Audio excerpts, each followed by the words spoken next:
The following program contains the opinions of the host, guests, and call-in participants. These do not necessarily represent the views of this show's distributors or sponsors. This program may contain obscene, profane, or otherwise objectionable language. Viewer discretion is advised.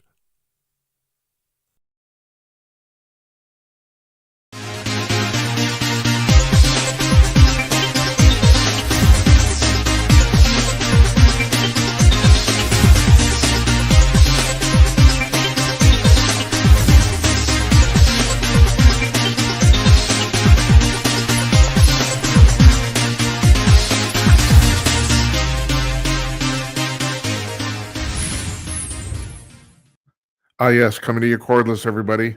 It's Monday night, June 24th, 2024. It's 11 p.m. on the East Coast of the United States, 8 p.m. on the West Coast, 2 o'clock in the afternoon in Sydney, Australia, and here where I'm sitting in downtown Minneapolis, northeast Minneapolis, it's 10 p.m. Central Daylight Time. I'm Jim Peters. Welcome to another edition of Jim Peters at Night. This is episode number 127 for those of you keeping score at home. Okay, so what do we got going on? We got it going on. So I'll tell you how we got it going on. I had my hip surgery 3 weeks ago today. I figured I'd be completely okay by now, right? Got it? Okay. So on Wednesday, I had my follow-up appointment, and a lot of tests, all this sort of stuff. Clean bill of health. Everything's great, Jim. You can drive now. That's terrific. Thursday, we didn't do a show last Thursday because I literally needed a little time to get my crap together. I went shopping in the afternoon, couple places, grocery shopping. I do the grocery shopping. I guess I will never understand why, I order stuff from Amazon like bonkers, and my wife it's like nuts. I mean, it's every day is Christmas here. There's a package coming. I won't have anybody do my grocery shopping. That's that. I draw the line there. I do it myself. I enjoy doing it. I like getting out. I like seeing what the shit costs. I like seeing how the Biden administration is ripping me off. And they are, because I cannot go to the grocery store without prices going up. They can talk till they're blue in the face about the fact that they have inflation under control. That's a lie. I mean, it's like I cannot go to the grocery store without the prices going up. It happens every single time. I keep meticulous track of how much this stuff costs. At any rate, I go shopping, go a couple different places. I come home. This is Thursday afternoon. I feel like shit. And I felt like crap ever since. I seem to have taken a step back. I don't know what's going on here. My healing process for my leg has stalled. I'm no better now than I was Wednesday afternoon, and I'm pissed off. I'll be perfectly honest with you. It's like I was expecting to be basically fully recovered by today. So because of that, let me tell you what we got going on here for the week. Our schedule tonight. Oh man, tonight, this is actually, we recorded this interview this afternoon, so it's already happened. Michael Harrison, the founder and executive editor of Talker Magazine, is joining us. It's the Bible of talk media in the United States. This guy is famous in the media industry. Excuse me. We get the A-list guests. I don't know how. I have no idea how we do it. Now, this is, if you go back to the radio shows I did for Kong News, this is Michael's fifth or sixth appearance on these programs. I've lost count. So he comes on all the time. Now this is an interesting thing. But he came on for a very specific thing. He's on a virtual media tour right now. He's a member of the band Gun Hill Road. That's the 1960s psychedelic rock band Gun Hill Road. He's a member of that band. It's still running like 55 years later. They are still making music. Their fifth album's coming out. Does anybody care about albums anymore? We even talk about that, but it is. And their new song is called Artificial Intelligence. And here's the deal, folks. Now, I played his music videos on this program before. The videos are always stunning. The music's always really good. This track is fantastic. I'm serious. I even asked him if I could use it permanently as bumper music. And he said yes, and I'm glad because I'm planning on doing that. It's a fantastic track. They write all their music themselves. And we get off in the weeds about artificial intelligence and basically the nature of consciousness and all that sort of stuff. So, I mean, this guy's a fantastic conversationalist. I can't put it any better way. So on Thursday night, now I'm skipping ahead. On Thursday night, we got it's the first presidential debate. We got our debate panel, which also happens to be our month in review panel, same people, and it happens to be the last show we're doing in the month, so it works out really well. The debate panel is uh, uh, Tim Conaway, former executive editor of Hustler magazine, Don Zorro, intelligence operative, and Larry Newman, head of the Missouri Bail Bondsman Association, if I'm right. He's a professional bail bondsman and a former police officer, and also a Bigfoot investigator. Seriously, he works for the Bigfoot Field Research Organization. He goes on and the interesting thing about Larry is that I've said this, he's been on this program many times, also not even with the panel. The interesting thing about Larry is he got picked up the Bigfoot Field Research Organization, which is like MUFON for Bigfoot. It's basically the most widely recognized Bigfoot research organization in America. They asked him to come on because he was a former police investigator, and they said we need somebody with procedural who knows the procedures and all those stuff. He said fine. He didn't believe in Bigfoot until he spent a night out in the Ozarks in the forest, pitch black. He said he's looking through an infrared camera. I said you can't see anything, but you're looking through the infrared camera, and the infrared camera runs off of heat, not light. And he said he watched a family of Bigfoot, Mama, Papa, and baby Bigfoot, for an hour, and then he was convinced. He's been convinced ever since. So anyway, those three guys are joining us right after the debate. The debate is scheduled to end at 10:30 p.m. Eastern, 9:30 Central, and we will start immediately after, which is basically means we're starting a half hour earlier. And now I have to thank you folks because we've done these debate panels in the past. They start right after the debate. The viewership's always been quite strong, and I really appreciate that. Thank you. And also, it's a really great bunch of guys. I mean, they're really funny. The chemistry is really good. So that's Thursday. Now, okay, so what happens Tuesday and Wednesday, Jim? I'll tell you what happens. I'm still feeling the crap, like I said. So I called Jazz Shaw. I said, Jazz is the weekend editor at hotair.com, and he's also the UFO guy for Salem Media. And I call him my brother from another mother because we have he's the only person on the internet that has basically the same gig I do. We talk about conservative politics and UFOs. And so I talked to Jazz. I said, look, can you come on? I said, I need some help here. And I said, give him a choice between Tuesday and Wednesday. I told him, and this is what's going to happen, folks. I said, whatever day you pick, the other day I'm going to take off. And he picked Wednesday. So he's coming on Wednesday. So we're taking tomorrow off.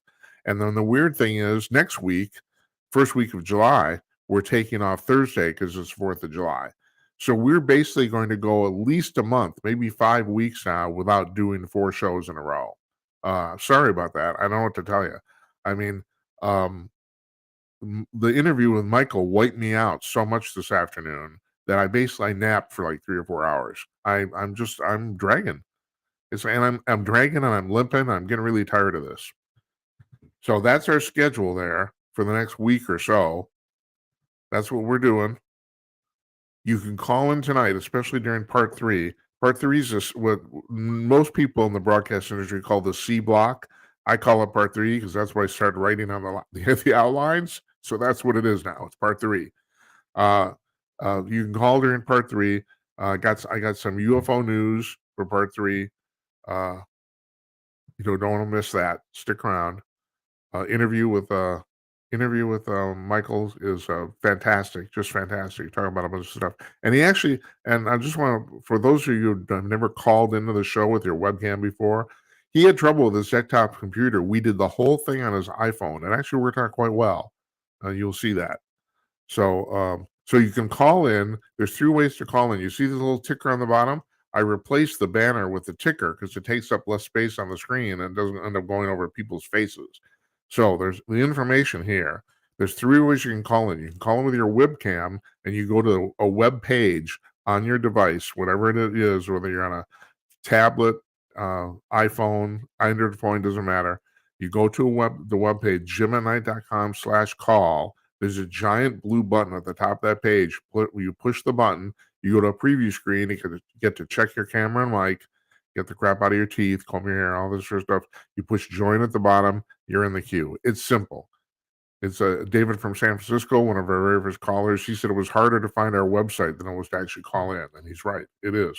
You can do that. Or if you don't want your face on the screen, you can call in via your phone, like dial in, like on a radio. That number is 563-999-3435. So you see audio right here, 563-999-3435. And you end up in the queue here. You call in. Sexy British lady answers the phone. It's recorded, of course. And we tease her, but she has a fantastic British accent. And then if you want to just text in, if you have a comment, idea, you can text in at 408-458-5088 right here. That thing's that's gonna go by. It's gonna go by over and over again. With technology. It's funny. No one knows how anything works. It's all magic. So, okay. Now I gotta tell you this. So I've been, like I said, I had my surgery 3 weeks ago today. For the first 2 weeks, I basically did nothing. I did nothing. I thought, Jim, you're getting a lot done. It doesn't take any effort to sit at a desk. I can get a lot of work done, book some guests. I didn't do a damn thing. Nothing. What I did do is I sat and I watched a whole bunch of videos, all sorts of crap. I watched UFO documentaries. I got on YouTube. And one of the things I'm watching, I don't know how I stumbled into this. I think it's because a friend of mine and I were talking about this. I've been watching old Tomorrow shows with Tom Snyder. Now, this really dates me. If this goes back to about 1970, I think he started this in 72, if I'm right. But the heyday of it was the late 1970s. It was the Tomorrow Show was a show that was on after the Tonight Show with Johnny Carson, and the guy who hosted it was named Tom Snyder. It was not a standard late night talk show with ha jokes and monologues and audience. There was no audience. He did a monologue, but he's not a comedian. Matter of fact, he's actually a newsman from originally out of Milwaukee, and he did it both. They moved it both in New York City and Burbank, California. And he would talk to people. That's what it was. Now, I'm not the only person who's ever thought this. There's even callers who have brought this up here, both here and previously, that my gig and also my persona bears a striking resemblance to Mr. Snyder's. Now, I was lucky enough to know Tom Snyder. Not well, we weren't friends by any means, but we were acquaintances. And the really weird things in the mid 1990s. So Tom went on after the Tomorrow Show ended. He ended up on the radio for a while, ABC Radio, and then he ended up at CNBC, which of course still exists, the cable news business channel. And he did a nighttime show there. All these shows are pretty much the same. It was the same format, all of them. And then he ended up, and this is what he's most famous for probably, he was the first host of the Late Late Show on CBS after Letterman. Letterman, in his contract, he had it specified that he got to produce the show after his, and he chose Snyder because he actually ended up preempting Snyder. The reason the Tomorrow Show went off the air is because NBC wanted a more late night type show after Carson. So they picked Letterman, and Letterman ended up getting Snyder canceled, even though they were great friends, and Dave Letterman always loved Tom Snyder. So when it came time to put a show on after his, he chose Snyder. And it was basically the same. Like I said, it was the same show. No audience. Basically, Tom would do a short monologue at the beginning, talking about crap, like I'm talking right now, just talking crap. and he would interview people, and he was fantastic at it. So I watched. I was in college when this was going on, and we would fight sleep to watch the Tomorrow Show because Tom always had something outrageous, outlandish to say. And I don't know if you guys remember this, but Dan Aykroyd kind of became famous on the early iterations of Saturday Night Live doing an imitation of Tom Snyder, which was both hilarious and actually quite accurate. So Snyder was a chain smoker, and that, like Carson, that ended up killing him. And and he's waving his hands all over, and there's smoke everywhere. It's like, it was actually very, very funny. So I was saying that I actually knew Snyder in the early 1990s. Email actually started to rear its ugly head. It was brand new. And I don't know how this happened, but him and I fell into, well, actually I do. It's a very long story. I'm not going to tell it. take too long. Him and I ended up having basically an occasional email conversation for years after that, starting in the around 95, I think it was. So, and it's basically till he died, which I think was 2007, if I'm correct. And he was only 71. That smoking will kill you, man. That's what Carson complained about that for 30 years. He said these cigarettes are going to kill me, and he was right. They did. They did kill him. So I'm watching Snyder's shows. There's a couple of very famous ones. If you want to actually get on YouTube and watch them, the two most famous episodes of the Tomorrow Show is the one where he interviewed John Lennon, that 1 hour only guest, and the one where he interviewed Alfred Hitchcock, 1 hour only guest. But there's a whole bunch of others, and of course, because I'm a broadcasting nerd, I was interested. He did one with Regis Philbin and Ed McMahon, two sidekicks. Because people don't remember this. So, and at the time they did the show, which I think was 78, if I'm right. Regis Philbin was doing the local morning show on KTLA in Los Angeles, and which basically was his claim to fame. He ended up that show ended up becoming live with Regis and whoever, because it was just so successful. But what people don't remember about Regis is he started his first big break in broadcasting was he was Joey Bishop's sidekick on the Joey Bishop Show, which was a late night talk show. Only ran for 2 years.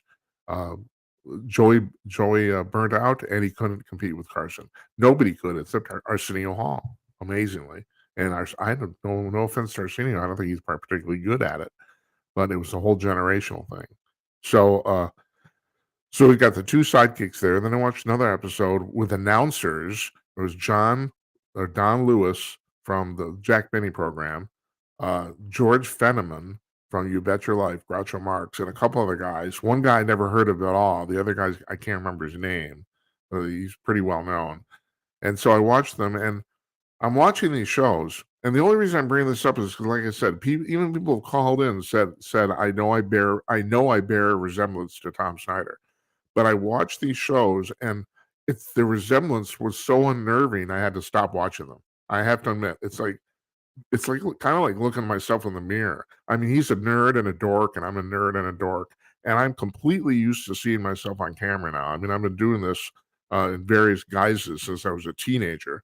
So I mean, seriously, I'm this summer I have my 50th high school reunion. So it's been a while, folks. And I remember quite a few years ago, I was friends. I was friends with Robin Robinson, who's no longer an anchor. She was an anchor on the local Fox affiliate here in Minneapolis for about 25 years. Beloved woman, like one of the most beloved. Local anchors always kind of some of them end up being beloved, and she was one of those people. And I still remember I interviewed her on several shows I had several times. And that's not how I knew her, but I did that. And I still remember her telling me offhand, which I found astonishing. At this point, she'd been on television over 20 years, and she said, "I can't stand looking at myself on TV." And I said, "You've got it." I mean, I just assumed after so long a period of time you get used to it. And the thing is, I'll speak for myself. You get used to it. I mean, yeah, I'm ugly. I'm old.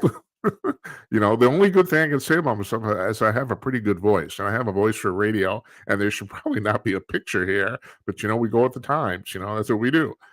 So, and I still remember her telling me, no, I don't, I can't stand watching myself, and I found that just astonishing. She's been on television like 5 nights a week for like 25 years, still couldn't stand looking at herself. Oh, well, okay. But at any rate, I'm watching Snyder. I had to stop watching them. He reminds me so much of myself. It kind of unnerves me, and it's not deliberate. And I'm not trying to imitate him. That's just the way it is, And so the other thing that happened this last few days, of course, like I said, we have our debate panel on Thursday, and this is I do not consider this a partisan comment.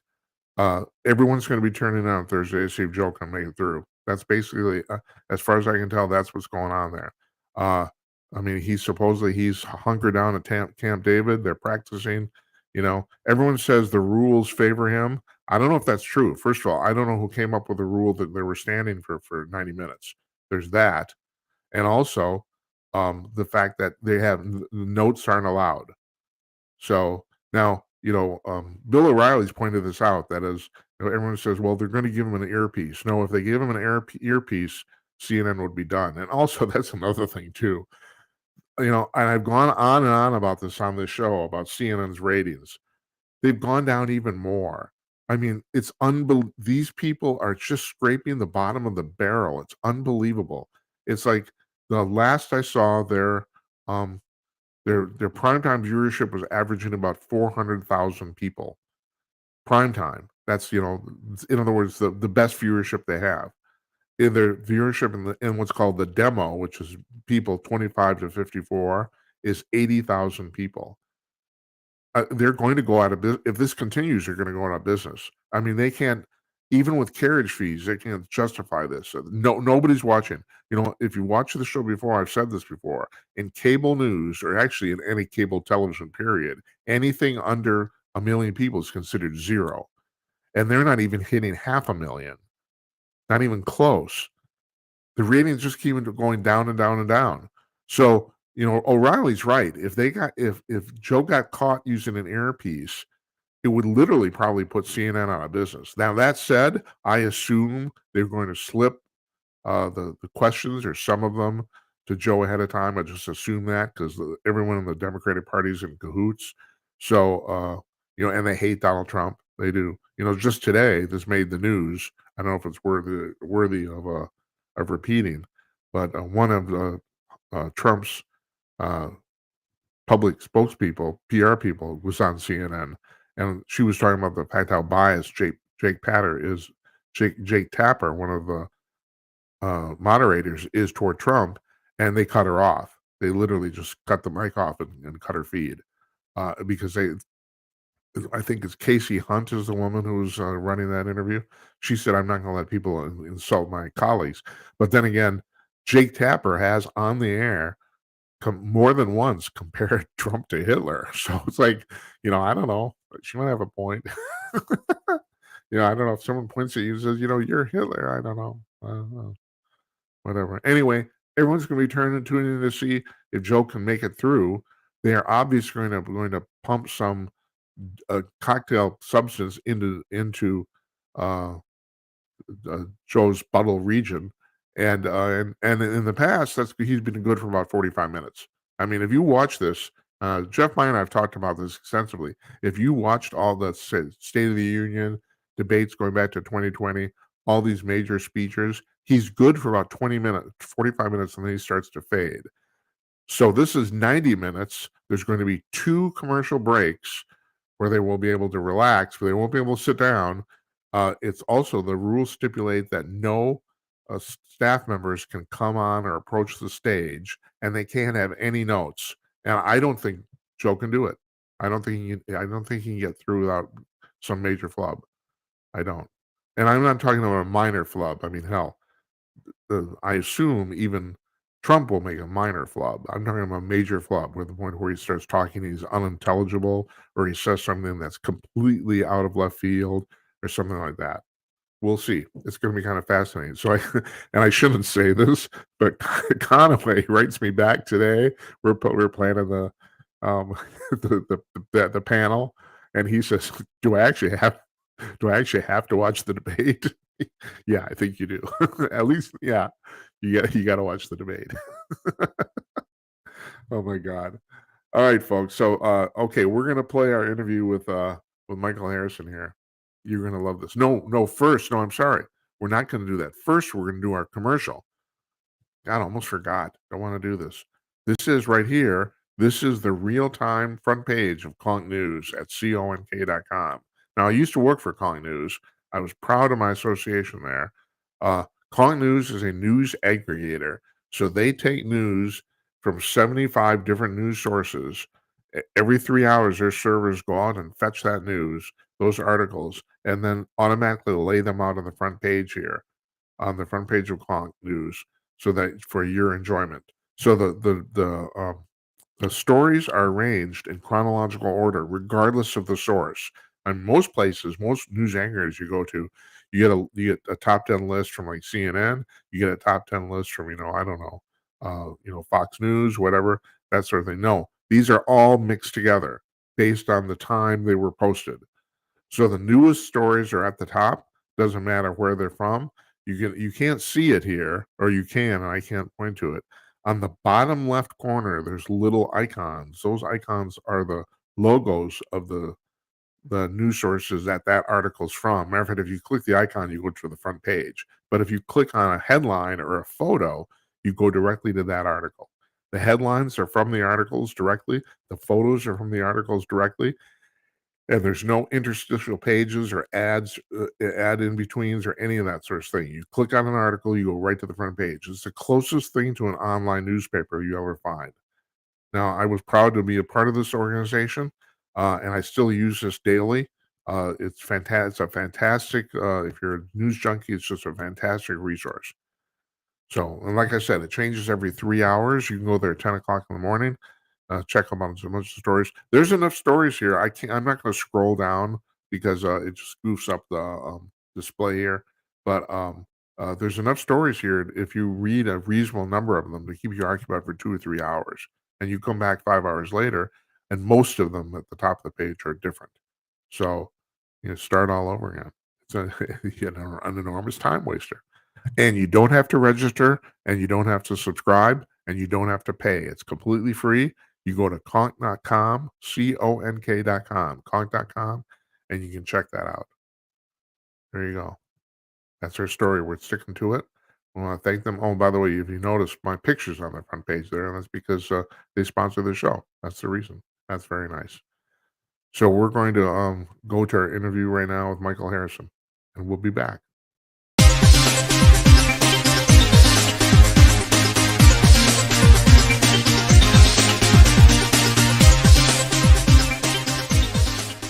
All right, joining.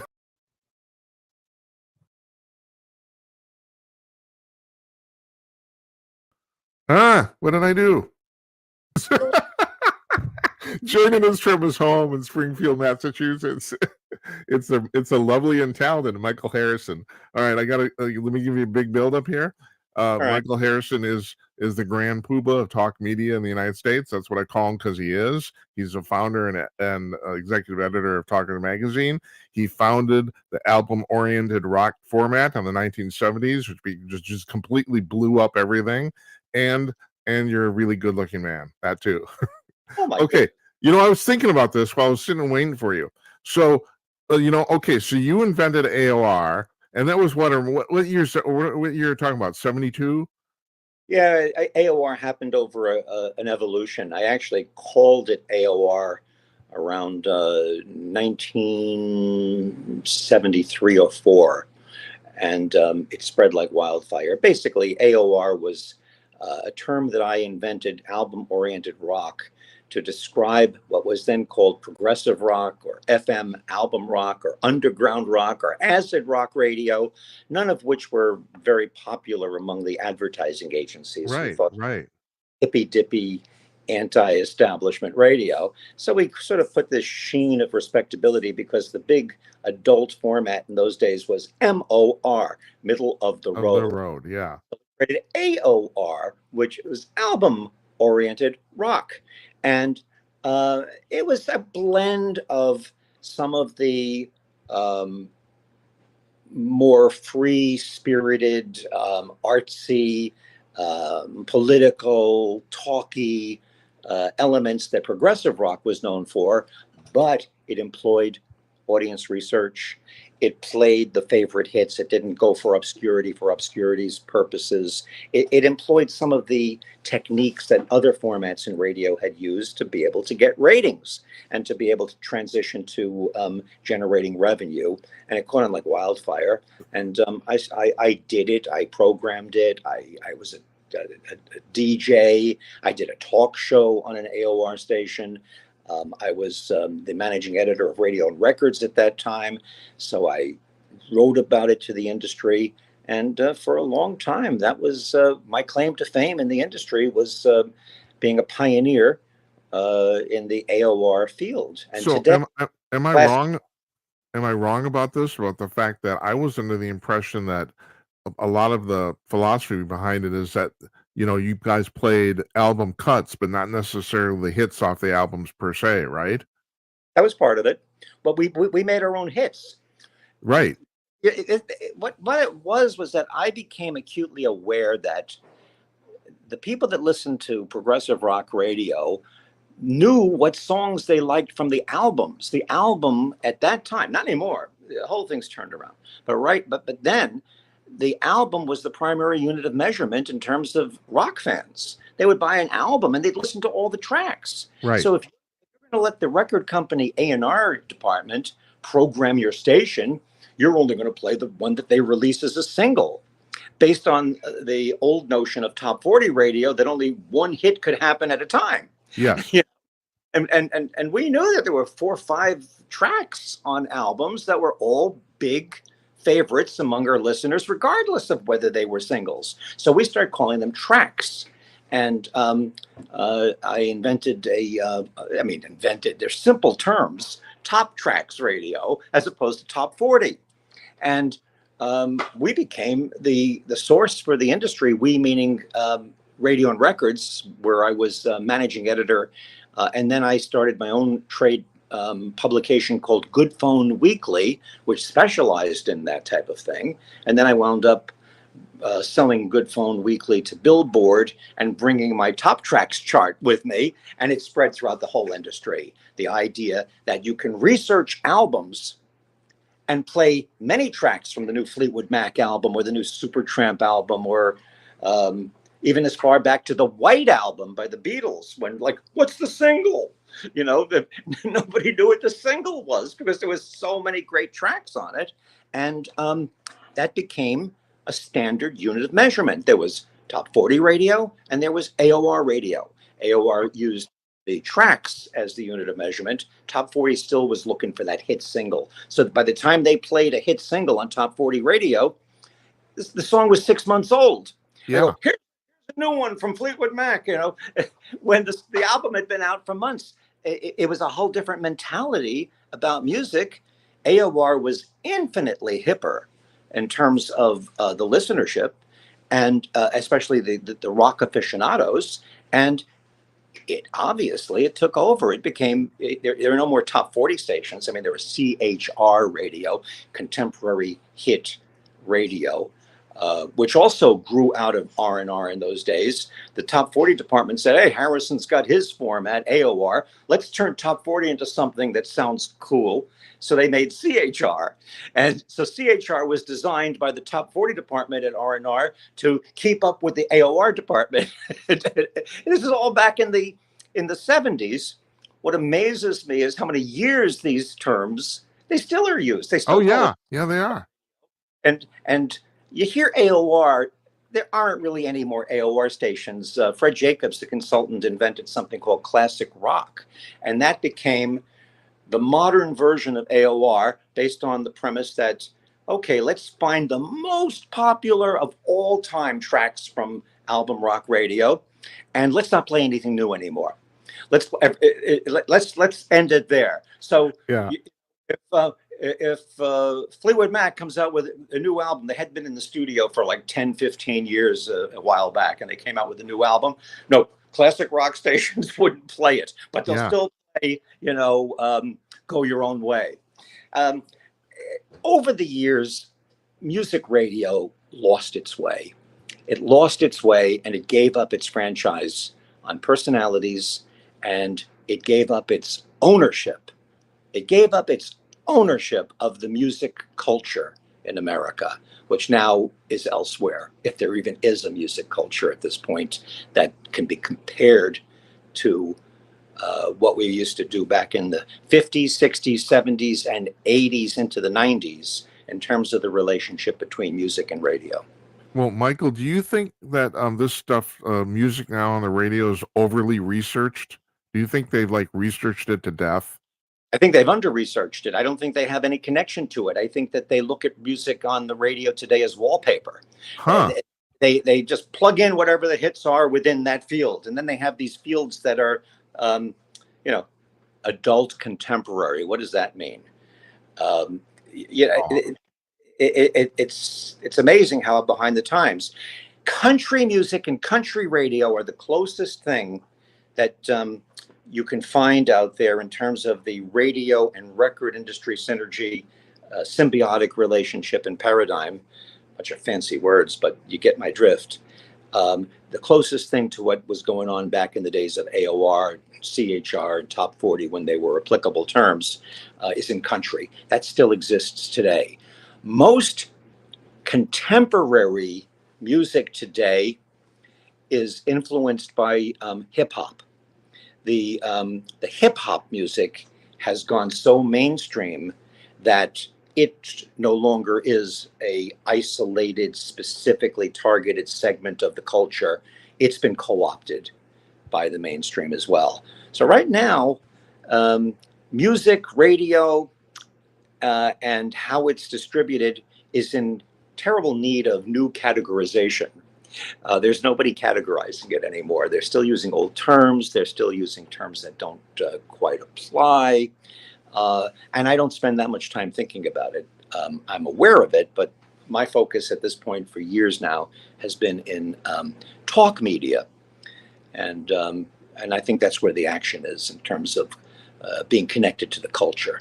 Well, also, it's also where the action is with advertisers, because it's pretty well known at this point that advertising on talk radio works way better than advertising on music radio, because of, just like you said, in many ways, music radio is wallpaper, and it's hard to make talk media wallpaper. Oh, it's a primary medium. It's a foreground medium as opposed to a background medium. Yes, right. And another thing that bothers me about music radio, because of corporate consolidation and operating and the economics of scale, there's no cultural difference in terms of the sound, the ambience, the graphics, the whole thing between formats.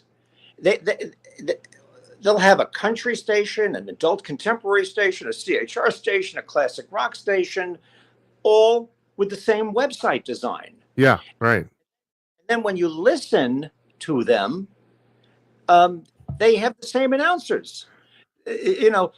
Album rock radio had a certain hip sound to it, like I'm talking to you now. And country radio had kind of a twang, and they did that. And adult contemporary radio, was for the housewife hour. And every station had its own jargon, but now it's just, yeah, the same announcer that cuts the liner notes for the adult contemporary station is also doing the country station, is also doing the rock station, the classic rock station. There's no cultural difference between them.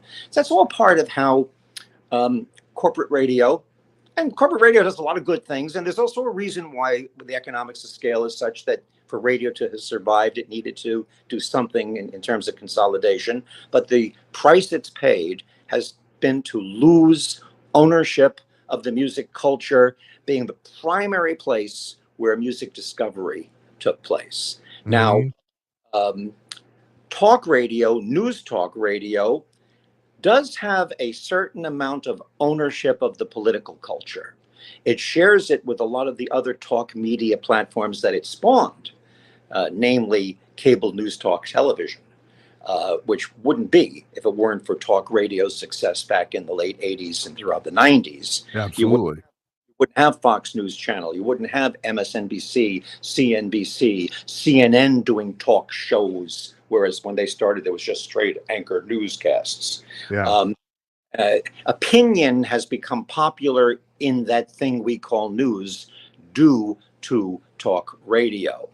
So talk radio is hanging on to its ownership of the political culture, but it doesn't have it on the same level it had it back in the 90s and the early 2000s.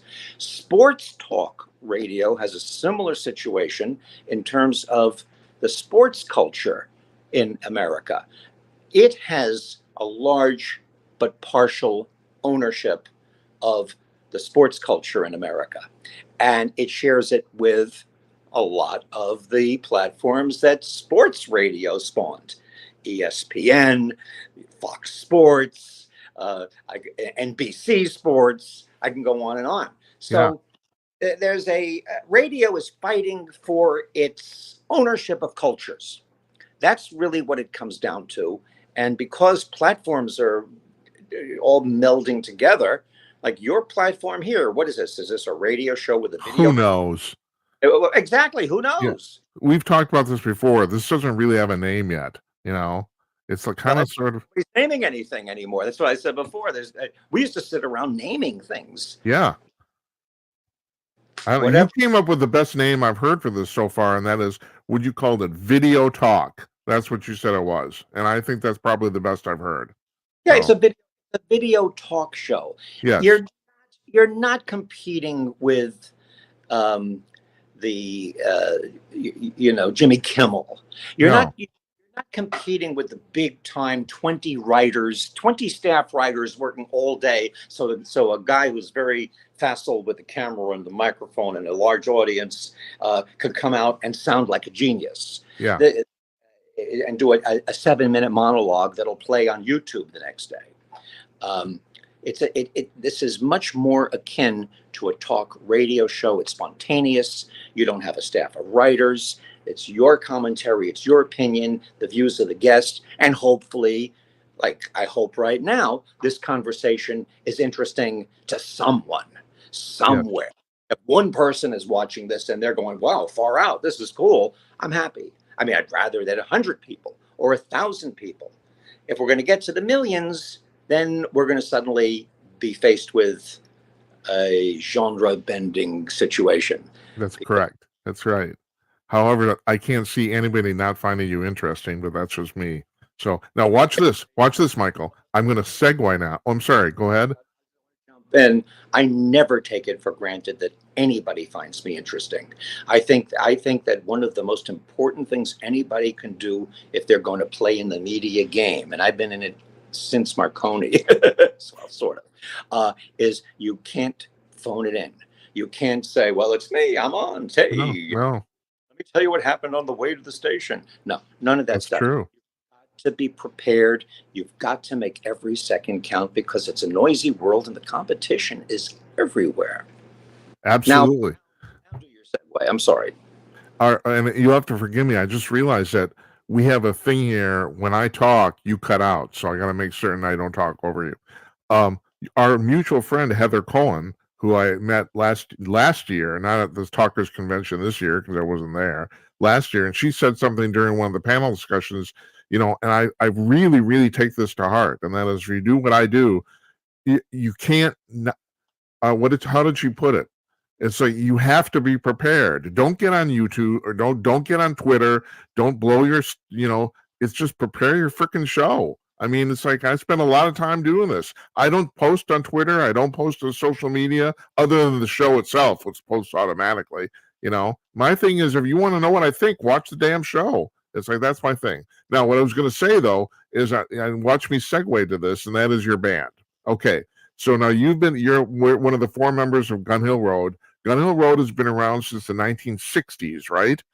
Yeah, 1969, formed in Mount Vernon, New York. Unbelievable that you've been around. And the thing is, and just like basically referencing what you're just talking about, your recent claim to fame in that band is that you're getting played as bumper music a lot on talk radio because you do a lot of issue-oriented songs, which is fascinating. We don't get played on music radio, even though some of the songs we make would have probably been top 10 stuff back in the 70s or 80s. Not that it's retro music. It's not. It's very contemporary music. Yes. But it doesn't fall into any genre. We're genre bending. We have jazz. We have rock. We have horns. We are a little bit of folk. We don't care about the genre. We care about the quality of the music, its contemporary feel, and the words. The lyrics are about issues that are of current interest.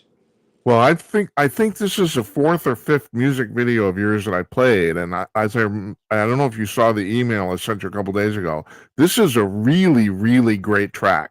It's like, this is fantastic. I just think this is just so what I want to do right now, and I don't know if you can see it. I want to play it for the viewers, and then we'll talk about it afterwards. Okay? You cool with that?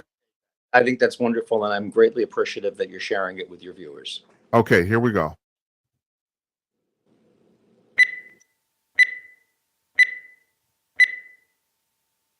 all men, persons, highly intelligent beings are created equal. They are endowed by their creators, with certain unalienable rights. Among these are life, liberty, and the pursuit of happiness. We hold these truths to be self-evident. Self-evident? Is anything self-evident anymore? What the hell is going on? It's mind-boggling. AI, AI, AI, AI, what's AI? Ay, ay, ay. It's mind-boggling to me. I don't know what to believe. Don't know who I can trust. The deception's too much. Who knows where it will lead? Everything that I read is overwhelmingly fake. We gotta slam on the brakes. World's spinning too fast. I don't see how we can last. Let's all take a step back. Way too much to unpack. I wish that we could revert to a time way back when, but that won't happen again. Artificial intelligence that ain't so smart isn't real or fake. I can't tell them apart. Artificial intelligence, let's all get real. This train has gone off the rails. We've lost control of the wheel. Self-driving cars? Facial recognition? Voice impersonation? AI, AI, AI, AI, what's AI? AI, what's AI? Where's AI? Why AI? It's all AI. Humanoid robots. Shadow banning. Deep learning. Hallucination. I guess we'll never get bored, but it's a double-edged sword. We might lose our jobs, become obsolete slobs. Facial recognition is a big imposition. The thought of deep fakes really gives me the shakes. Manipulation of facts, the way that we interact is lacking human design. We're in a free-fall decline. And now that we're hurled into this digital world, there isn't a hack, there's no turning back. Artificial intelligence that ain't so smart isn't real or a fake. I can't tell them apart.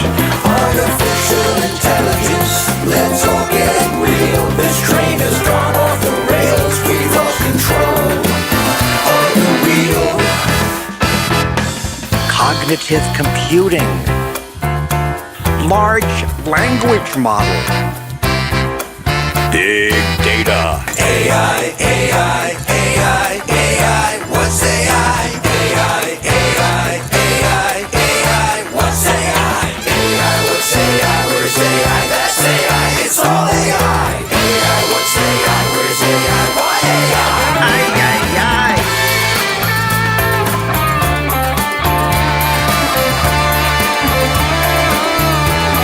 Trust me.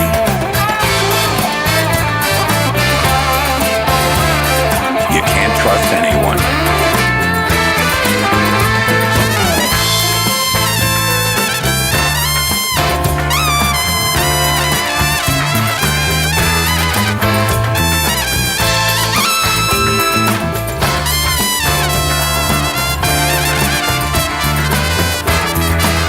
Garbage in, garbage out.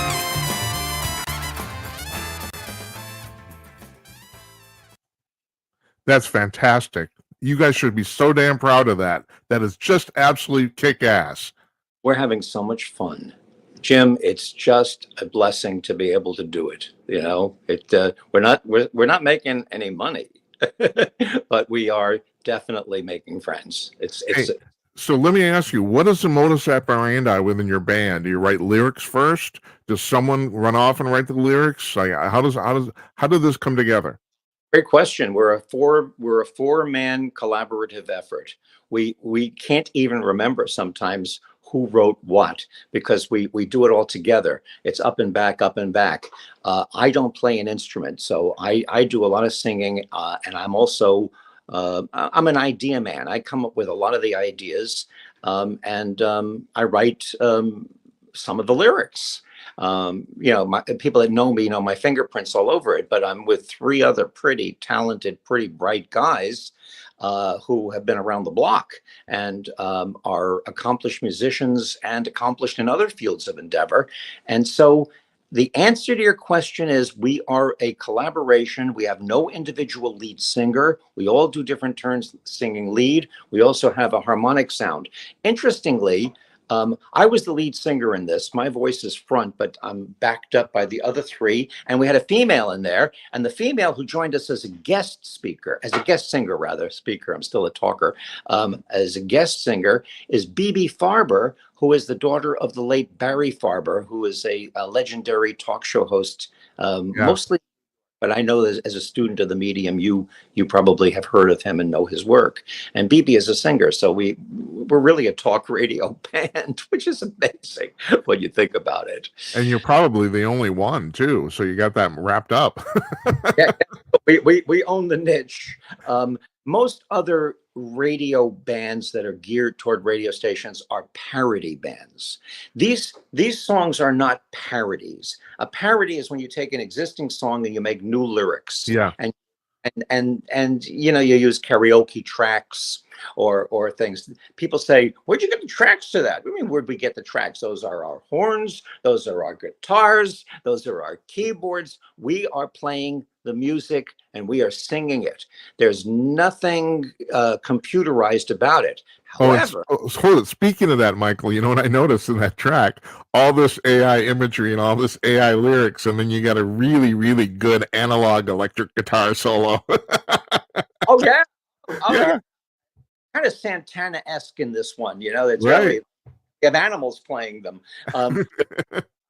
That in a second, but I did want to mention that even though the music is first and foremost, the music is organic, it is real, there's nothing fake about the music, but the imagery that we use is heavily reliant on AI. And that's the irony. Here we have this music video, because it's not a record. It's technically a record, but what's a record? Yeah, who knows, right? Why a show like yours is so cool, because not only do we play the record, but we're showing the video at the same time. It's ironic that the imagery is generated by AI in a song that's warning against the dangers of AI. Yes, it is. Pretty amazing. Oh, okay. So, all right. Here's my next question. Did you learn anything new about AI in the process of putting the lyrics together? I'm learning about AI every minute. I'm learning about AI constantly, and one cannot be in the media.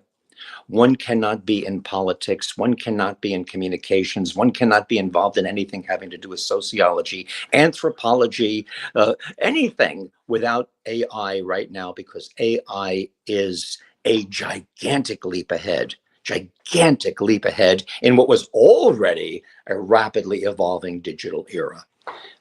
The implications of AI are unavoidable. They are tremendous. And yeah, I am devoting myself right now to being a student of it, because no one's an expert.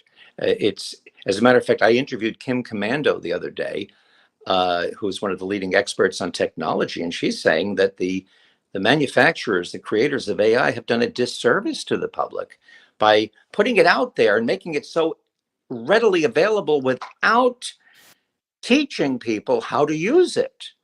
And it's still in its Model T era. It's still flawed. It's not perfect. And if you rely on it with your banking and with your business image and your your reputation, your privacy, you're going to be in a lot of trouble. It's a very potent weapon, and it's one that doesn't always work right. So you got to be very careful. Well, my personal feeling is right now it's highly flawed. I mean, you're right. It's baby steps. It's basically, it barely works at the present time, I'd say. I mean, and it's still even I'd say that even with acknowledging the fact you're right, it's like giant leaps out of what we have going on now.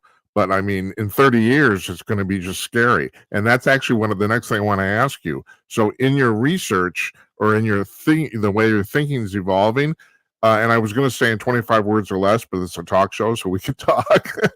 Do you find this scary? Do you think this is going to? I mean, some people are saying this is going to be the end of humanity. I mean, and that's not. I'm not kidding about that. I don't have to tell you that. There are people who actually think that. What do you think? I think it's the end of humanity. You do, huh? Yeah, but I don't think it's the end of humanity in the way that you're thinking. Okay, go ahead. I think that what's happening is that we are evolving out of being humans. We are evolving to our next level of speciesness, if there's such a word. We are becoming an amalgam of computerized technology and biology.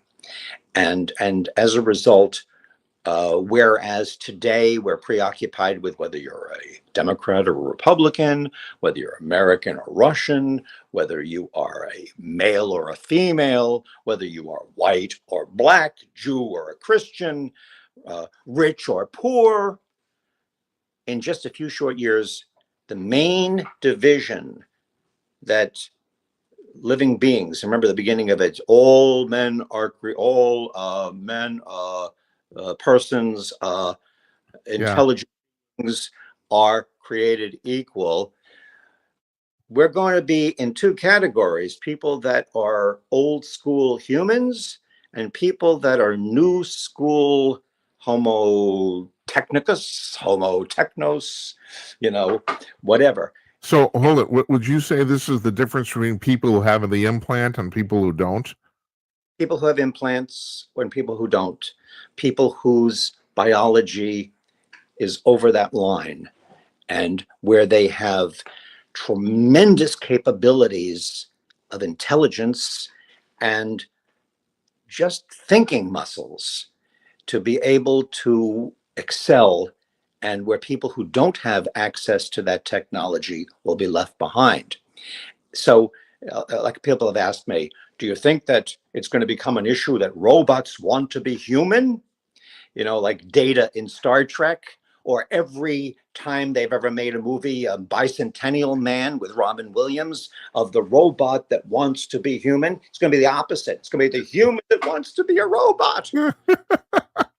Well put. if everybody around you could think faster than you and could debate you and could beat you at chess and beat you at Jeopardy, and you're a talk show host, and you're using your talking points, and they're throwing in the counterpoints like chess. Every chess move has been done before.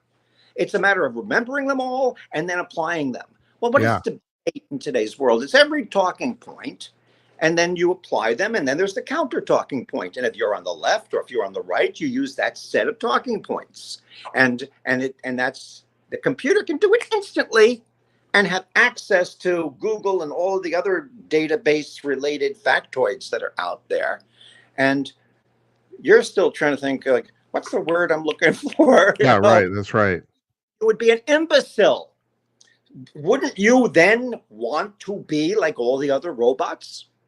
And I'm saying robot, it's hyperbole. I'm being dramatic. I understand. But so when I say it's going to be the end of humanity, I don't mean they're going to wipe us out and be our overlords and robots are going to walk around. No, I don't see that happening. I see us changing because of this technology on a level that is so drastic that we will doubt whether somebody is a human or not. We are going to come to grips with our understanding of what does it mean to be human.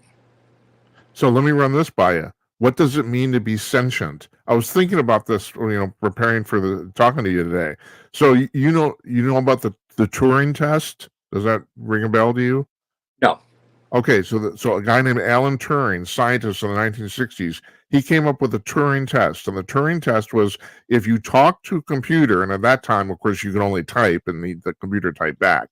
If you talk to a computer and you couldn't tell if the computer was a human or a computer, the computer must be sentient. Now your Alexa box can do that in spades, and ChatGTP can do that. We are now easily passing this test. But my question is, if ChatGTP, if artificial intelligence actually became sentient, how do we know when the line is crossed? How do you know that I'm sentient? Well, yeah, that's my question. Anybody other than yourself is sentient. How do you know? Sentience and consciousness, in physics, they call consciousness the hard problem. Yes. Okay, and this is an area of philosophy that goes back to the beginning of philosophy, and it's an area of philosophy that's going to continue into this next era of humanoid robots. Sentience is a deep, dark mystery. The question is, can complex circuitry that we understand today as advanced computerization, can that spawn sentience? This question is above any of our pay grade, but it is a question that should be asked, and it's a question that should be considered. No, a computer, you could have a relationship with a computerized humanoid, that you could even marry the thing. You could be and feel totally comfortable with the companionship and the stimulation that it brings you, and it still may not be sentient. Just because you can be fooled by a robot doesn't mean it's sentient. I mean, Siri, or I shouldn't say, Siri, I didn't mean to bother you. Well, that'll make the blooper reel. What did you say, Siri? I'm sorry. I didn't get that. Could you try again? What I was saying is, what planet is this, Siri? I didn't get that. Could you try again? I'll try again, Siri. What planet are we on? Okay, I found this on the web for I'll try again. Siri, what planet are we on? Check it out. Okay, I will. It's more complicated than you and I could talk about right now. Siri, thank you very much. No problem. No problem. Oh, God. No problem. I have a relationship with that woman. Yeah, huh? I don't want her to dislike me. I'm always very polite to her because I don't know. Maybe people that piss Siri off there's a data bank someplace where they get even with you. I don't know. But you know, there are some people that have they'll be abusing their robots. Yeah. I feel exactly the same way you do. Totally. I think, yeah, I'm totally nice to Alexa because I think at some point she's going to report me to somebody. We're dealing with something that's so crazy. But how do we know that anybody is sentient? Then there's this thing called, I think it's panspermism or something like that, where it's panpsychism. I think you're talking about. That's right. There's a sperm word and there's a psych word. Yeah. Sperm is that life was spread, the seed was spread all over the place so that we're Martians. Yeah. The panpsychism is that everything has a degree of sentience to it. Right. Now, those are two extremes. Which do you want to believe in? I mean, do you believe there may be a semblance of truth to the idea that when you're in the forest, the trees have a relationship with each other that's more than mechanical, that they're not just vegetable machines, that maybe they have feelings? I mean, they turn to the sun for the sunlight, their roots seek water. If one tree is in trouble, other trees bring water to them. I mean, this is all stuff that's been found out. What, you know, we always, when I was a kid, they used to say, oh, animals don't have any feelings. Well, how do they do what they do? It's instinct. They would always, the adults would always, it's instinct. What the hell is instinct? That's right. What is it? You know, what is intuition? What is consciousness? We're going to be thinking about those things. I personally believe that consciousness is a layer deeper than words. I believe in the observer. that we who we are that you and I are both observing ourselves in this conversation, that the real essence of our souls is deeper than the words we're speaking. Mind is not necessarily consciousness or soul. It's philosophical. It's theological. What I'm talking about, and I don't claim to be a philosophical, theological guru or anything like that. But if you're a thoughtful person and you're going to be dealing with artificial intelligence and computerization and whether or not Siri or Alexa is keeping track of you, you got to think about, what am I? What am I? Am I a soul? Do I transcend who I think I am? Am I my ego? Am I alone, or am I part of a larger universal consciousness, and we all come together again like drops of water floating back into the ocean? Where do I end and the rest of us begin? These are the things that we should be thinking about. And Michael, it touches on AI, are touches. you familiar with a guy named Ian Stevenson? You ever heard his name? Okay, what was that? You're proving how ignorant I am because I haven't heard of all of these cool No. things. Oh no. So Stevenson taught at the University of Virginia. He's passed now, but he's in the 1960s. He started interviewing. I think it's a long story how he fell into this. People started calling him up and saying, my little kid. These are all kids under the age of 5. Keeps talking about being another person, right? So he started to put some stuff together and think, Jesus, maybe these kids have been reincarnated. So he would go interview them. He did this hundreds of times. And the real important thing is this was before the internet. So there's no way people could check a lot of shit. He would ask these kids very specific questions. Okay, who were you in a previous life? What was your name? Who were you married to? What did you do? Where did you live? Very specific questions, a whole bunch of them. And in 70% of the instances, all this data actually checked out. So he came to the conclusion that one of two things was going on. These kids were actually either reincarnated or somehow they tapped into some weird universal database where they had the thoughts of another person. And if you stop and think about it, either one of those conclusions is incredible. And then the amazing thing is all these kids forgot this by the time they were 6. They forgot all the data totally. That surprise you? I mean, do you remember what you had for lunch last Thursday? No, I don't remember being 6 at all. I don't. Not at all. Not the least bit. Do you remember being last Thursday, everything that you did? Do you remember? We're constantly forgetting things in this life with this brain. How are you supposed to remember something that happened in a different lifetime with a different brain? The brain is the tool that all of this stuff that we're talking about utilizes to have the stuff that we're talking about. Let's call it the soul. All right, let's just call it the soul. I don't mean to sound like I'm getting into religiousness with you. I understand. No, that a lot of people call it the soul. Go ahead. Soul uses the brain as its tool to be able to function in this 3-dimensional space that we call reality, or this 4-dimensional space-time that we call reality. But the soul is not necessarily the mind. The mind is a function of the soul. So when you come back, if you were reincarnated, or if this is just your one time around, when you're new to this thing, you have to learn how to, wash your hands, get up, look around, how to use the body, how to coordinate the mind with the reality around you, because the soul is not experienced at this.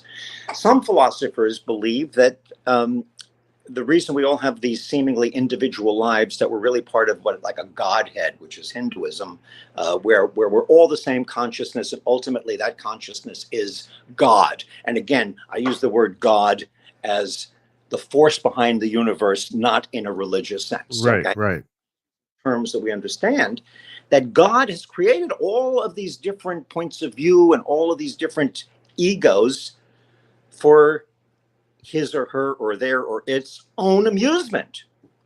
That one of the reasons nature goes cyclical, and maybe it cycles minds and lives for souls, is to keep it interesting, to keep it fresh, that we are erased of our experiences so that we go at life the next generation and the next generation with a freshness and an open-mindedness that we wouldn't have otherwise.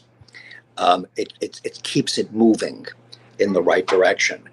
As for why, as for what the motive is, as for the good or the bad of it all, I throw up my hands and say, I believe the purpose of these things is for us to accept the fact at this point in our development that we have to accept that there is mystery around us and that we are not wired yet to fully understand it. We can feel it, we can have intuition about things, but we're on some kind of a journey that has yet to reach its conclusion. I had a guy on the show a few weeks ago named Bruce Solheim, and Bruce has written, I think, 11 books, and he's a history professor at Citrus College in Glendora, California. And interesting because I have a friend who watches this show who doesn't buy any of the UFO shit I put on here at all, doesn't buy any of it. And yet Bruce says he was abducted by aliens. And not only that, he says he's had a basically running conversation with one particular alien since he was a little kid. Now, the interesting thing about that is that my friend watched this show and he said, I can't not buy that guy. He's so intelligent and so well-spoken that I simply can't discount the fact that he's fibbing all this, So the reason I brought this up is because Bruce said in one of his conversations, apparently this alien is named Anzar. He's talking to Anzar, and he said, there's people on Earth right now. There's kind of a trend of not having kids. And Anzar said, no, completely wrong. You got to have as many kids as possible because the universe needs as many souls as possible. I found that just fascinating. And he's not the only person I've heard that from the UFO community either, that the alien said, no, you got to have more kids.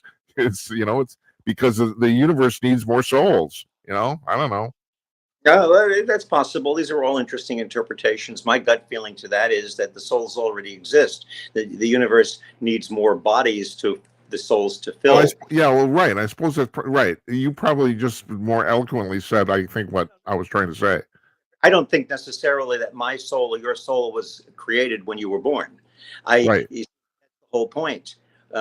We're biological robots. You can tell a lot about reality by looking at inventions, because what we do is we create inventions that create more power to things that are already existent. For example, we have a foot. Now we've invented a wheel. Artificial intelligence is to the brain and to the mind what the wheel is to the foot. Very well put. Computers are really just a kind of a primitive way of us recreating the human brain on a massive level. But that doesn't mean that there's a soul attached to it. It doesn't mean there's sentience attached to it any more than the brain itself is indicative of there being a soul. Are we the creation of a lump of gray matter that's sitting in the dark in our skull? Is all of our feelings and red and blue and spicy and tart and happy and sad and music and culture and all, is this all something emanating from a piece of matter? That would be pretty damn amazing. Well, you've probably heard this theory. There's a lot of people who think that the quote-unquote soul is something that's literally beamed into our heads. In other words, it's almost like Wi-Fi. It's like the soul is in the cloud, and our brain basically just connects to it. I don't know if you've heard that. That makes a lot of sense. That does. Now, and me as a radio guy, I mean, what's a radio? If you had no knowledge of it, how would you not know that the musicians are not in the radio? Or that the radio is manufacturing the music as opposed to conveying it. Who's having this conversation? Are two lumps of flesh in heads having this conversation? Where are your words and thoughts coming from, Jim? Or are maybe you and I avatars for two other entities in the cloud that are having this conversation, or maybe we're both hairs on the head of God talking to each other from the same source. Yeah. These I don't know. of this kind of stuff. It's very interesting, but I do not claim to have the answers. And this is one of the things about religion why I keep saying I'm not being religious on you. I'll talk about God, I'll talk about all this, but I'm not talking religion, because religion, organized religion, gives you answers without critical thinking. And what I said before was we have to learn to live in mystery. Most religions don't like mystery. No. They answers. And here's, you do this, and it comes down to how you dress and how you eat and what day is a holy day and blah, blah, blah. I'm not dissing religion. I'm just simply saying that there are many more ways of expressing religion than just the traditional ones that we have within our local sphere of the last 3,000 years, which is in the universe. Yeah, and religion just generally doesn't address some of these more complex issues either. I mean, The opposite. It discourages asking these questions. yeah. Discourages it. Don't ask that. Don't. It's blasphemous. Just go with the word. I So- do know one thing though. There's your meters above zero. your shirt. Oh! I didn't even. You ever like put on a T-shirt and not realize what it is? And people go, "Oh, so you're a Mets fan?" Huh? No. My cousin is. He gave me the shirt, and I I got it. Yeah, this is a cool shirt, isn't it? Look at that. Yeah. It's an ancient device. It is. Called the VU meter. Yeah. Well, you and I know that. You're right. People don't know that anymore. A lot of the people watching this know what a VU meter is. I have a feeling that a show like yours appeals to a kind of a sophisticated crowd. Yeah, probably. Yeah, older men. I don't know. Do you have a target audience in mind when you do Yeah. the show? Do you have somebody in your mind that you're talking to? Yeah, a 50-year-old guy, because I've been with this and the radio shows I did at Conch News. I've come to the realization I don't think I've ever had a female caller ever. This is like years, going back years. So I don't know a lot of women listen to this. I know a few do, because I do get I get emails and stuff like that. But yeah. So that I'm committed. Well, I have no comeback for that. No, I know. I know. Hey, so you're on this tour now. Now, it's a virtual tour, I assume? Are you actually? The virtual tour. Yeah. Of Yeah. course. Otherwise, I would have come out to Minnesota and visited you. No, I'm touring. I'm in your place. You are in Minnesota, right? Yeah, Minneapolis. Yeah. It's a virtual tour. I'm doing interviews all over the country, promoting artificial intelligence. No robots were injured in the production of this song. That's the subtitle. Yeah. The video, I'm going to do a shameless plug now because I'd love maybe some people would like to watch it again on YouTube, is obsoleteslobs.com. If you go to obsoleteslobs.com, the video will start in and on YouTube. And I didn't tell you this, and I'm not going to do this while you're online hearing it right now, but at the end of the interview, I'm going to play it again. So when we play this on the show. But people might want to send it to their friends. That's right. Show too, but they may not have the patience to listen to my ramblings about philosophy. You and I got into some heavy stuff on this conversation. I don't normally go around talking about this. For me, I guess I consider it on a certain level self-indulgent because these are things I'm very interested in, but they're not part of my day-to-day work. I'm just a broadcaster. I'm just a radio guy and a trade publisher. So and a part-time musician. But this is interesting stuff. I think stuff of everything is who are we and what's life about. I really appreciate it, and I look at this as a medium, as an platform where people can be self-indulgent. So it's like I got to thank you very much. Well, thank you. Yeah. So yeah, I'm gonna let you go, and we're gonna play the music video. And I'm gonna ask you. Well, I shouldn't ask you this on the air, but I'd like to use the music here as bumper music. Are you okay with that? That's Absolutely. yeah. If anybody asks you where it came from, tell them it's Gun Hill Road, and tell them they could see the entire video or any of the videos either at gunhillroadmusic.com or, in the specific case of the AI song, obsoleteslobs.com. Yeah, be my guest. Use it, because we are we are at a time in the history of the music business when success is determined by how many people will consume your product for free. Yes, I know. Unfortunately, there's Taylor Swift and everybody else. Thank you. Are we wrapping, or should we Yeah, start? we're wrapping. Yeah, thank you, Michael. I can't thank you enough. It's Take care. fantastic. You take care, okay?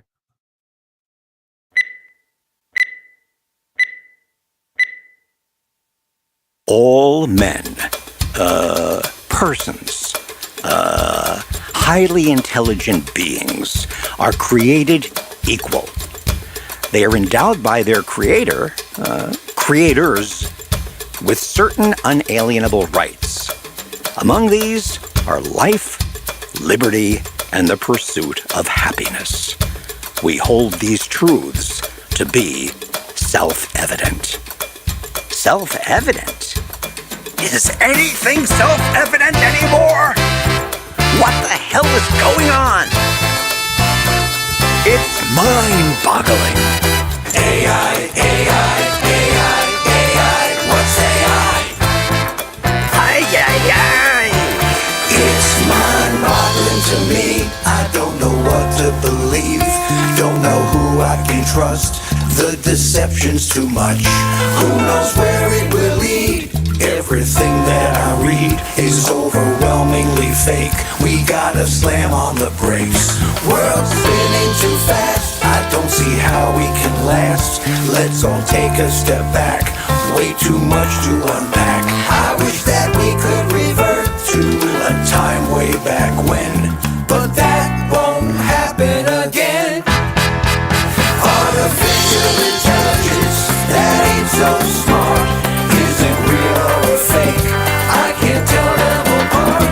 Artificial intelligence, let's all get real. This train has gone off the rails. We've lost control of the wheel. Self-driving cars? Facial recognition? Voice impersonation? AI, AI, AI, AI, what's AI? AI, what's AI? Where's AI? Why AI? It's all AI. Humanoid robots. Shadow banning? Deep learning. Hallucination. I guess we'll never get bored, but it's a double-edged sword. We might lose our jobs, become obsolete slobs. Facial recognition is a big imposition. The thought of deep fakes really gives me the shakes. Manipulation of facts, the way that we interact is lacking human design. We're in a free-fall decline. And now that we're hurled into this digital world, there isn't a hack, there's no turning back. Artificial intelligence that ain't so smart. Is it real or a fake? I can't tell them apart. Artificial intelligence, let's all get real. This train has gone off the rails. We've lost control of the wheel. Cognitive computing. Large language model. Big data. AI, AI, AI, AI, what's AI? AI, AI, AI, AI, what's AI? AI, what's AI? Where's AI? That's AI, it's all AI. AI, what's AI? Where's AI? Why AI? Ay, ay, ay.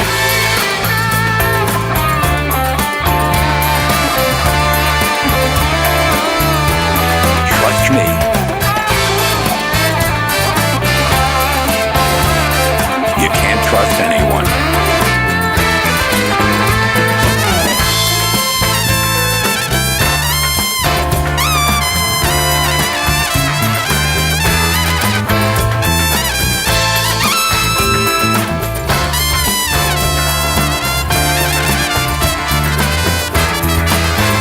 Garbage in, garbage out.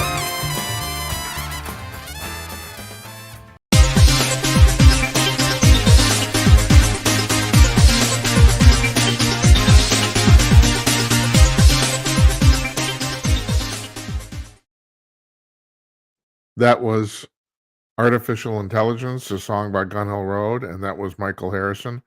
And this is the 127th show, and that's very definitely one of the better conversations we've had over the course of the last 9-10 months, or actually, I mean, going back years. Really, I hope you enjoyed that. I did immensely. Normally, when we do these pre-taped interviews, I don't really watch them on the playback because I was there, but this one I watched in full. So, because I just thought it was so damn interesting. Anyway, thanks to him, thanks to Gun Hill Road for supplying the clip. Really appreciate it a lot. Okay, so this is part 3 of the show. Part 3 is where we talk about science, the paranormal, UFO stuff. Now, I mean, you can make the argument that Michael and I already talked about that, but still, I got some news. I got a couple things here. First of all, I don't know if you've been following this. So, the Boeing Starliner is a rocket that Boeing came up with to get stuff into orbit, right? People, supplies, whatever. And so it was delayed for years.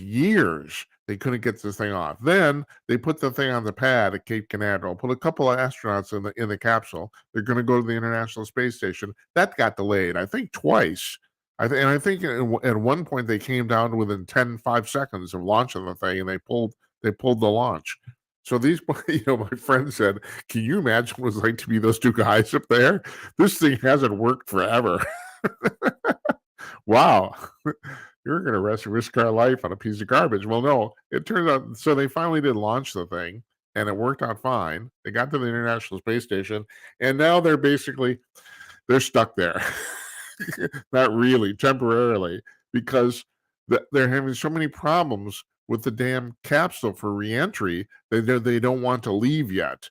So, and this is actually an important thing, and it's a really important point. In 1986, when the Challenger blew up, you have to understand that was a completely preventable tragedy.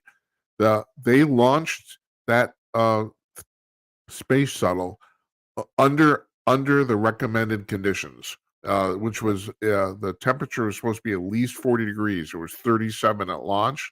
And there were guys I can't remember who designed the space shuttle. It was McConnell Douglas, who knew it was going to blow up. They said, if you launch under 40, this thing will blow up. And they launched it at 40, and it blew up. So now you have to give NASA some credit, and also the people at Boeing too. They're being careful, especially because apparently there's some leaks of helium in the capsule, and from what I understand, the capsule it needs 7 minutes or 7 hours of helium, and it has 70 available. It has way redundancy, not even close, but they're still being careful. Okay, fine, that's cool. But for the time being, those two guys are stuck up there. They delivered their payload, and they're now trying to get this capsule fixed. Okay, so that's fine. That's news number 1. News number 2 is today is the 27th anniversary of the release by the Air Force, U.S. Air Force, of the definitive study on what crashed at Roswell on July 6, 1947. And if I'm right, the study is called Roswell Case Closed. So what the Air Force determined after their fantastic, exhaustive investigation is that what crashed at the Brazel Ranch in Roswell the first week of July 1947 was a Project Mogul weather balloon, which was top secret at the time, and that's the reason they said it was a flying saucer. Now, there's a couple of problems with this. Here's the real problem, and that is and this has to be acknowledged. There's no dispute that something crashed on the Brazel Ranch the first week of July 1937. Something did crash. There's no dispute of that at all. And Mac Brazel found this huge debris field, and that's actually the problem. The problem is there's no way a Project Mogul weather balloon, which was quite large, it's actually a bunch of balloons put together. there's no way it could create even close to the debris field that apparently was there. That's the actual primary problem, is that there's no way. It would be way less debris than what supposedly they found.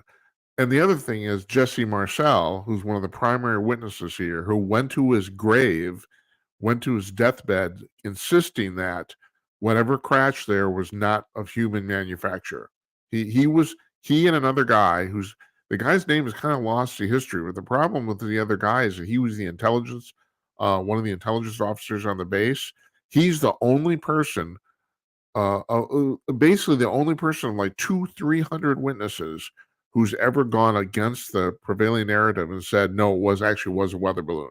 He's the only one. And the assumption is, because there's so many people who said it wasn't, that the government bought him off. That's the assumption. I'm just telling you, these are speculations here. That's what we do on the show, folks. We speculate. And I have to tell you, I don't think that's a bad thing. There's people, I'll get to that in a minute.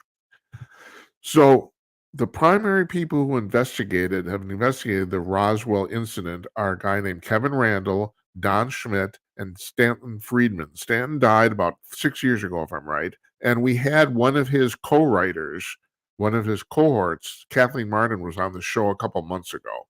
And she wrote several books with Stan Friedman. He was probably, at the time of his death, the premier UFO researcher in the world. And the reason is because he was a nuclear physicist, both by training and by working. He was a working nuclear physicist the entire time. He was researching UFOs, even up to his death. And this is really important to me, because I never heard anyone ask Kathleen this before. I asked Kathleen this question. I was made a point to ask it quite up front toward the top of the interview. I asked her, so Stanton, I know Stanton worked on defense contracts. Was he under any security oaths where he couldn't talk about stuff he knew? Like, did he know more than he could actually talk about based on his security oaths? And she said yes. She said he did. He acknowledged to her that he knew stuff he couldn't talk about. And that's really important because, Luis Elizondo, the guy who supposedly ran ATIP, not supposedly, he did. He has talked about the fact that these people in the government or under security oaths have to be very, very careful about even how they word stuff when they talk about it. I mean, for example, you can say, and Elizondo has said this, he says, I believe that we're being visited by extraterrestrial entities. You can't say, I know for a fact because my government work that we are. You can't say that. You can say, I think, I think we are. You can say that. So Friedman did a whole bunch of defense contract work as a physicist. He even did stuff as regarding nuclear propulsion of spacecraft. He worked on that. And so he ended up falling into the whole... People forgot about Roswell. It was a two-day event.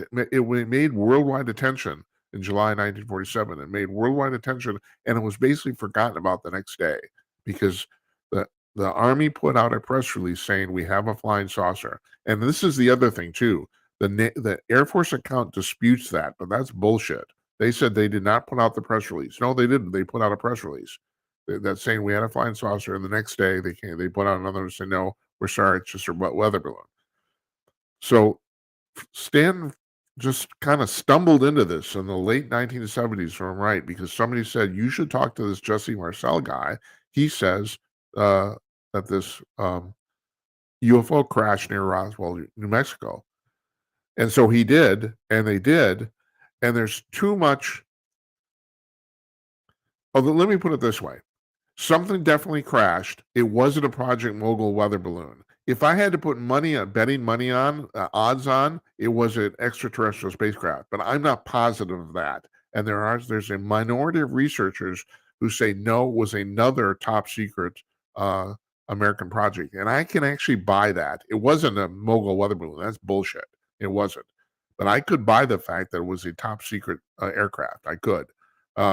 So I don't know why it'd be something that they'd want to keep secret for 70, 80 years, but I could buy it. But it was still probably an extraterrestrial spacecraft. So here's the prevailing story. This is what Friedman and Randall and Schmidt have put together based on the people they've talked to. And they've talked to several hundred individuals. Now, like I said, this was 80 years ago now. Almost all these people are dead, but there's at least 200 people who have given interviews and affidavits on video and signed affidavits. So you have a lot of people who have actually come forward here. And like I said, with one exception, they all have the same story, basically. And this is the story that Friedman has come up with. So don't blame me if you think this is bullshit. I'm relaying to you what the best of their investigative stuff, and that is they think that some mothership, ET mothership that was in orbit, released a couple, lack of a better term, scout planes or scout saucers, small saucers that came down into the Earth's atmosphere and over New Mexico. They somehow in an accident actually ran into each other. They had a midair collision. I don't know how Friedman figured that out, but that's his best guess. So they had a midair collision. One of the spacecraft disintegrated immediately on contact with the other. It blew up. And the other spacecraft basically hit the ground on the Brazos Ranch, which was the quote-unquote debris field, and skipped another 50 miles into the air and then crashed about 50 miles away near a small town named Corona. There were 4 extraterrestrials on that vehicle. 3 of them died instantly, and apparently one of them lived. That's the story they're telling. One of them was actually alive when they got to the crash site. And so what was the debris field on the Brazos Ranch was not actually where the thing actually ended up. It was the thing basically scooped the ground. And that's the other thing, too. There was a large, and apparently, if you look at aerial photos, you can still kind of see it, a very, very large trench that happened at the Brazos Ranch, which a Project Mogul weather balloon simply wouldn't make. So this thing hit the ground, scraped on the ground, popped back up in the air, flew another 50 miles, and then crashed. That's what they're saying. The people who found the ultimate crash site, the very first people there, believe it or not, was an archaeological team from a university. It was a professor and a bunch of students. I think about 6 or 7 people, and they stumbled on the thing. Well, they were looking for archaeological stuff in the desert. They stumbled on this thing, and they saw apparently the one live ET was walking around. Apparently, I mean, there's reports, who knows? There's reports that it was actually crying. So who knows, there. And then, well, is that a ET construct? I don't know. I don't want to get into this because I'm just telling you what I've heard. And the Army, and at that time it was the Army, you have to understand, and this is a really interesting thing too. The Air Force put out this report in 1997. The Air Force didn't exist in 1947. It didn't exist till later on that year when Truman created it. It was the Army Air Corps. And so the Army Air Corps from Roswell Air Force Base showed up at that crash site within about a couple hours. They cordoned off the area. They kicked the archaeology team from the university out. There's a couple other people that apparently were walking through the desert who stumbled on it. And from that point, what happened is supposedly they took the wreckage and the dead and live aliens to Roswell Airfield. They did autopsies, and then they packed all this stuff up and sent them to Wright-Patterson Air Force Base in Dayton, Ohio. And beyond that, nobody knows what's ever happened to stuff since. That's supposedly what's happened. Okay? So, like I said, there's no real proof of this at all, especially the thing that's most contentious of the fact they had a live alien. There's people who supposedly know about this scenario, say that alien lived in human custody till 1952. And they had the damnedest time communicating with it, but they finally sort of figured out how to do that. So, and then it passed away 5 years later. But it's a fantastic story. But the thing is, like I said, Nick Redfern, the author, he's been the primary pusher of the fact that, yeah, something crashed, but it wasn't an extraterrestrial spacecraft. And like I said, although if I had to put money on it, I would bet it was an ET spacecraft. There's a possibility it wasn't, but it definitely wasn't a Project Mogul weather balloon. That's complete utter bullshit. And when the Air Force put out this study in 1997, it was so, to people in the UFO community who've studied this, it was so unbelievable. It was almost like there are people who thought the Air Force was mocking them. It's like, oh yeah, here you go. We're going to tell the public this is bullshit, and they did. And it's like, because it doesn't, if you know anything about even the most brief facts about this thing, what the Air Force put out doesn't fit. Like I said, I can buy the fact that it wasn't an ET spacecraft, that it wasn't some human aircraft that was top secret. I could buy that. I can't buy the fact it's a Project Mogul weather balloon, and nobody else can either. Anyway, that happened 27 years ago today, and people are still talking about this, and people are still, and since then, of course, in 2017, the government acknowledged that UFOs are actually a real thing, although they still won't talk about where they're from. I was going to mention something about I saw a documentary while I was recovering here that was really interesting, but I'm going to let that go because we've had a long show tonight. So anyway, as far as like Roswell's concerned, that's my story. I'm sticking to it. There you go. So we're off tomorrow night. Okay, Wednesday night, Jazz Shaw, he's coming on. We're going to talk about the current political scene and also the current UFO scene. We have UFO stuff we're going to talk about with him. That's pertinent. He's way more connected than I am. He's connected to people at the Pentagon. He's the point man for the entirety of Salem media for the UFO phenomenon. So he talks to a lot of people. And the thing I want to talk to him about is that, and we'll talk about on Wednesday. And I mentioned this last week. There's this paper that came out of Harvard that said that the supposed extraterrestrials that are visiting Earth aren't visiting Earth; they're already here. And the really weird thing is, why the hell is Harvard putting on a paper on this? Apparently, because the paper was entirely speculative. Now, that's what we do here. We speculate, okay? And I'm not apologizing for it. Oh, that's what I was going to bring up. So I saw and this is an important point. I saw the documentary Hunt for the Skinwalker on Amazon Prime about a week, 10 days ago. And they're talking about the fact. So this is a Skinwalker Ranch in close to Vernal, Utah. There's a show on Discovery or History based on this, And if you watch that show, the people involved in that show say they have seen some legitimately weird shit. Okay. Now I'm not going to get into why. I have my own theory of why they're seeing weird shit, but the point is, okay, Jim, what's the point? Okay, the point is they've come to the conclusion that they can't use the scientific method to actually analyze any of this stuff because it seems to be driven by higher intelligence. It's always one step ahead of them. And my thinking is, yeah, it is, and you're right, and you might as well just give up. All right, my theory is that the reason all this crap happens there is like if you know about the topology of the land there, at the edge of this ranch, there's a huge mesa. So what is a mesa? A mesa is basically a piece of earth that's above the surrounding earth. It's not a mountain. It's like it's like there's a shift in the topography that automatically goes up. Now, if you're coming here from another planet and you want to hide, a mesa is a perfect place to hide because you have two ways of getting in: the side and the top.